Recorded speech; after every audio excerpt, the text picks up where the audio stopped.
कोई किसी भी भ्रम में न रहे। ये सत्ता जो है ये हमारी हुंकार पे बदलती वाली पीढ़ियां आपसे पूछेगी कि आप उस वक्त कहाँ थे जब हमारा हक तय होना था।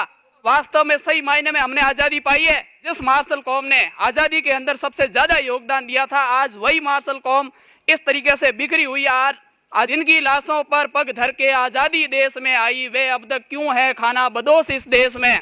अपनी आने वाली पीढ़ी का हक तय करने के लिए आप जो आज यहाँ पर पधारे हो, इतिहास के अंदर आपकी जो आने वाली पीढ़ी है वो आपको अपने मसीहा के रूप में याद करेगी, क्योंकि जिस वक्त ज़रूरत पड़ी थी, पीढ़ियों का हक तय होना था, उस वक्त हम सबसे पहले अग्रिम कतार में आए थे और उन आने वाली पीढ़ियों के लिए लड़े थे।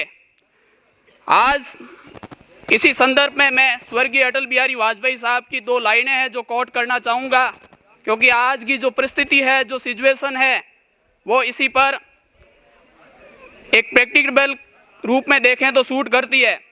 अटल साहब जी की एक कविता है कि 15 अगस्त का दिन कहता आज़ादी अभी अधूरी है, अपने सपने सच होना बाकी है, अपनी राखी की शपथ न पूरी है, जिनकी लाशों पर पग धर के आज़ादी देश में आई, वे अब तक क्यों है खाना बदोश इस देश में।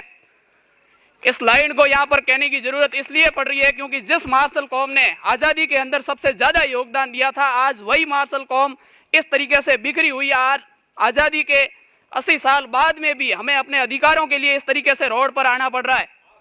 तो क्या वास्तव में सही मायने में हमने आज़ादी पाई है? ये सवाल आप सबको और आने वाली पीढ़ियां आपसे पूछेगी कि आप उस वक्त कहाँ थे जब हमारा हक तय होना था।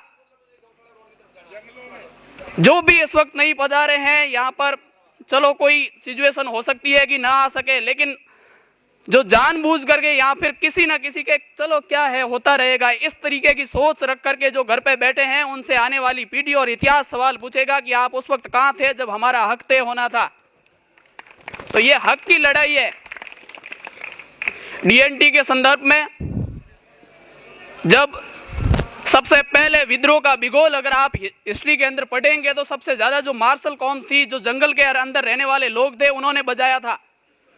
तो आजादी के लिए सबसे पहले आवाज उठाने वाले उन लोगों की आवाज दबाने के लिए ब्रिटिश गवर्नमेंट ने उस वक्त उन सारे लोगों को मार्शल कौम और जन्मजात अपराधी कर घोषित करके उनको अलग थलग कर दिया था समाज से। समाज ने उनको एक्सेप्ट भी कर लिया कि हाँ ये लोग तो अलग ही हैं, हम अलग हैं, ये अलग हैं।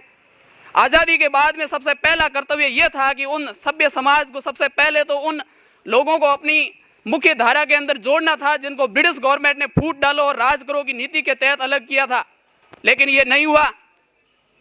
लेकिन अब ये होकर के रहेगा, जो युवा पीढ़ी है वो अब आगे आ रही है और हम अपना हक तय करके रहेंगे। और अंतिम में मैं 2-4 लाइनें कहना चाहूंगा कि रण में जो हार मान ले वो वीर नहीं है हम, कि रण में जो हार मान ले वो वीर नहीं है हम, जो प्यास ना बुझा सके वो नीर नहीं है हम।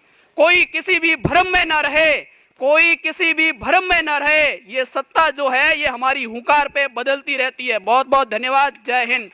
चल भाई आपकी एक बार अटल वापसी का लैंड गुड।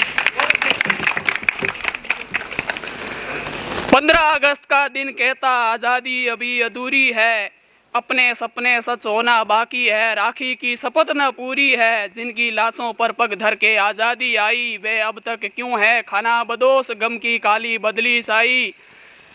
वो दिन दूर नहीं जब पुनः खंडित भारत को अखंडित बनाएंगे, सिंधु की ज्वाला ले जाकर प्रज्वलित करेंगे, कटक में अटक से कटक तक बनेगा फिर से हिंदुस्तान हमारा। जय हिंद।